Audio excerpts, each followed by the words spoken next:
ಜನವರಿ 10, 2025 ಇದೇ ಶುಕ್ರವಾರ ವೈಕುಂಠ ಏಕಾದಶಿ ಇದೆ. ಈ ದಿನದಂದು ನಾನು ಹೇಳುವಂಥ ಈ ಒಂದು ಸಂಕಲ್ಪವನ್ನು ಮಾಡಿದ್ರೆ ನಿಮ್ಮ ಎಲ್ಲ ಕೋರಿಕೆಗಳು ಕೂಡ ಈಡೇರುತ್ತೆ. ತುಂಬ ಜನರಿಗೆ ಉಪವಾಸ ಇರೋದು ಗೊತ್ತು, ಪೂಜಾ ವಿಧಾನ ಗೊತ್ತು, ಆದರೆ ಕೆಲವೊಂದು ಸಂಕಲ್ಪಗಳನ್ನ ಮಾಡ್ಕೊಳ್ಳೋದು ಗೊತ್ತಿರಲ್ಲ. ಅಂಥವ್ರಿಗೆ ಈ ವಿಡಿಯೋ ಯೂಸ್ಫುಲ್ ಆಗುತ್ತೆ. ಸಾಕ್ಷಾತ್ ವಿಷ್ಣು ಭಗವಂತ ಸ್ವರ್ಗದಲ್ಲಿ ಉತ್ತರ ದ್ವಾರದ ಮೂಲಕ ದರ್ಶನ ನೀಡುವಂಥ ಪವಿತ್ರವಾದ ದಿನ ಇದು. ಈ ಪವಿತ್ರವಾದ ದಿನ ನೀವು ಉಪವಾಸ ಇರುವುದರ ಜೊತೆಗೆ ಮೌನವಾಗಿ ಕೂಡ ಇರಬೇಕು. ನೀವು ಕೂಗಾಡಿ ಕಿರ್ಚಾಡಿ ನಿಮ್ಮ ಮನಸ್ಸನ್ನು ಹಾಳು ಮಾಡ್ಕೋಬಾರ್ದು.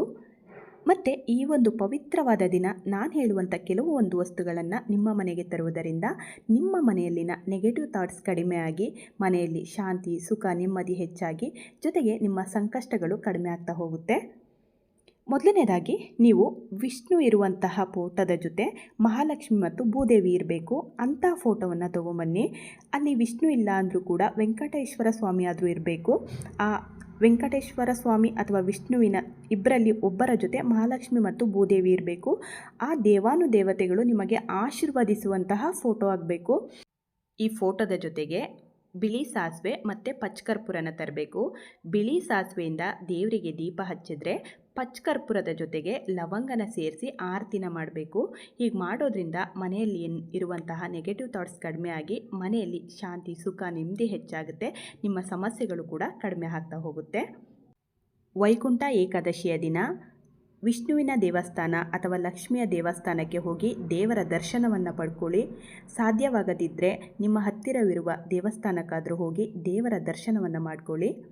ಇನ್ನು ದೇವರ ದರ್ಶನ ಆದಮೇಲೆ ನೀವು ಹುಂಡಿಗೆ ಕಾಣಿಕೆ ಹಾಕುವ ಮೊದಲು ಕಾಣಿಕೆಯ ಜೊತೆಗೆ ಒಂದಷ್ಟು ಏಲಕ್ಕಿಗಳನ್ನು ಸೇರಿಸಿ ನಿಮ್ಮ ಸಂಕಲ್ಪವನ್ನು ಮಾಡ್ಕೊಳ್ಳಿ.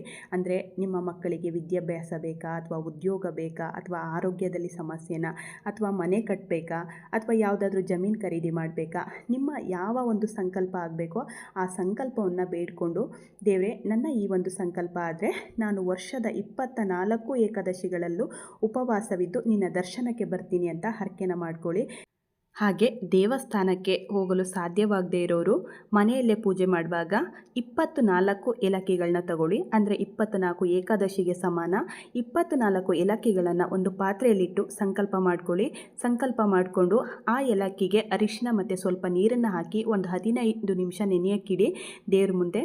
ಆಮೇಲೆ ಅದನ್ನು ಒಂದು ಸೂಜಿಯಲ್ಲಿ ಹಾರವಾಗಿ ಕೋಣಿಸಿ ಅದನ್ನು ವಿಷ್ಣುವಿನ ಫೋಟೋಕ್ಕೆ ಹಾಕಿ ಏಕಾದಶಿಯೊಂದು ಹಾಕಿದ ಹಾರವನ್ನು ದ್ವಾದಶಿಯೊಂದು ಶನಿವಾರ ತೆಗೆದು ಅದನ್ನು ಒಂದಷ್ಟು ಪ್ರಸಾದಕ್ಕೆ ಏಲಕ್ಕಿನ ಬಳಸಿ ಇನ್ನೊಂದಷ್ಟು ಏಲಕ್ಕಿಗಳನ್ನು ನಿಮ್ಮ ಪರ್ಸು ಅಥವಾ ನಿಮ್ಮ ಬೀರುಗಳಲ್ಲಿ ಎಲ್ಲಿ ಹಣವನ್ನು ಇಡ್ತೀರೋ ಅಲ್ಲಿ ಇಡಿ.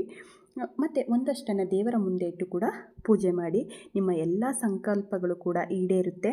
ಈ ಸಂಕಲ್ಪಗಳು ನಿಮಗೆ ಈಡೇರಬೇಕು ಅಂದರೆ ಮೊದಲು ನಿಮಗೆ ದೇವರ ಮೇಲೆ ನಂಬಿಕೆ ಇರಬೇಕು. ಆಗಿಬಿಡುತ್ತಾ, ಹೋಗಿಬಿಡುತ್ತಾ, ಈ ರೀತಿ ಒಂದು ಮನೋಭಾವ ನಿಮ್ಮಲ್ಲಿದ್ದರೆ ಖಂಡಿತವಾಗ್ಲೂ ಈ ಸಂಕಲ್ಪಗಳು ಈಡೇರಲ್ಲ. ನೀವು ಎಷ್ಟು ಭಕ್ತಿಯಿಂದ ಪೂಜಿಸಿ ಆರಾಧಿಸ್ತೀರೋ ಅಷ್ಟು ನಿಮ್ಮ ಸಂಕಲ್ಪಗಳು ಖಂಡಿತವಾಗ್ಲೂ ಈಡೇರುತ್ತೆ.